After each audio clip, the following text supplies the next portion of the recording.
So in this video I'm going to make a builder robot in retro style using wire and a bunch of stuff that looks like this. So I'm a channel Retro Roboland and make retro models. The idea behind this one is based on all the 1930s pictures, photographs of the Empire State being building, and the workers are out on beams carrying stuff, having their lunch. I've linked in the description to some images of that. So what you've got here is I'm making a beam, a high-rise beam made of steel. That was what the Empire State and some of the buildings were made of. Balsa wood and a little bit of foam, and then I used diamantes as the rivets. The wheel of the wheelbarrow is just actually the Jeep wheel that I used in the last build, the Franken harvester, which you should see if you haven't already. I made the bucket of the wheelbarrow out of XPS foam using my super duper foam cutter, hot wire. And the thing about this was that I love the shape here, it looks pretty cool, and I've got some concrete in there. I did have to, after sealing it, didn't quite work. When I spray painted with undercoat, it melted, it actually physically melted, so I've got to make sure I seal it much better with a little bit of plaster in there as well as the Mod Podge. Here I'm just making the framework for the robot itself. I made a whole lot of balsa and dowel, or dowel actually in this case, that I drilled through as the central pivots.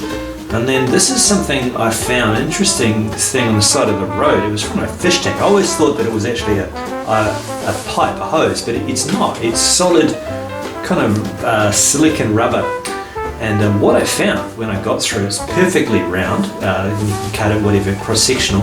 But when you drill through it, the hole will close tight afterwards, like kind of almost like the human body. And that was kind of cool. If I poked wire through it, it would form a tight seal. And I actually put that on all of the joints where I didn't have the wood, the elbows and the knees, etc., just to and the feet, giving it that kind of form and dimensions. And it was the right shape, and it worked better than any other material I tried. And then just here I'm gluing all the bits together, making sure that they hold. And yeah, so that was that. And look, the wheelbarrow looks pretty good. I like the pose, natural pose actually, based on a couple of different photographs. And then I made a special framework to let them dry. And then I actually put the hands onto the wheelbarrow using epoxy putty, Milliput, and that kept it dry. And then I got some bits of balsa wood, put them onto the wire, the framing wire, almost like muscles, to then stick on these plates. So they're supposed to be metal plates, but it's just a styrene sheet with a hole punched through it. Put it on the main forms. At this scale, it's kind of hard to get a truly functional framework, but this is as good as I could. And remember, I'm building this from viewing point on one side, so I glued those there with the tweezers, and then it sits the general pose onto the beam. And I also made and photoshopped this picture of New York. He fell off to his death already.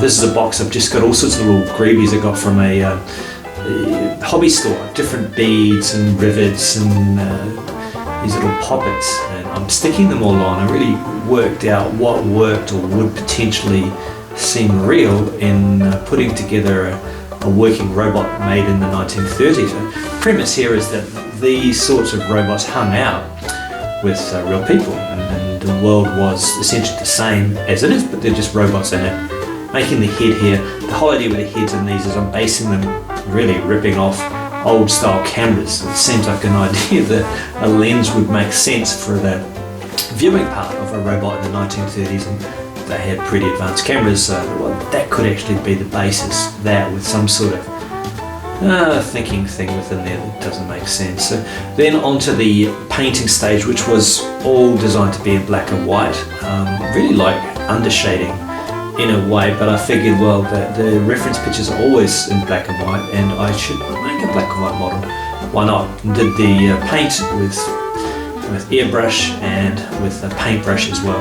And then the final picks, I used the smoke machine here to give it a cloudy look. It looks a little bit different in the stills than it does when it moves around. It typically a model should be still, but this is what it looks like, and I'm broadly pleased with the look and feel and how it came back. And this was quite a quick model to make relative to some of the other ones. Next build is the Halloween Doomsday Challenge. This is something that Crafty Rick and Nscout Soapia and myself are hosting.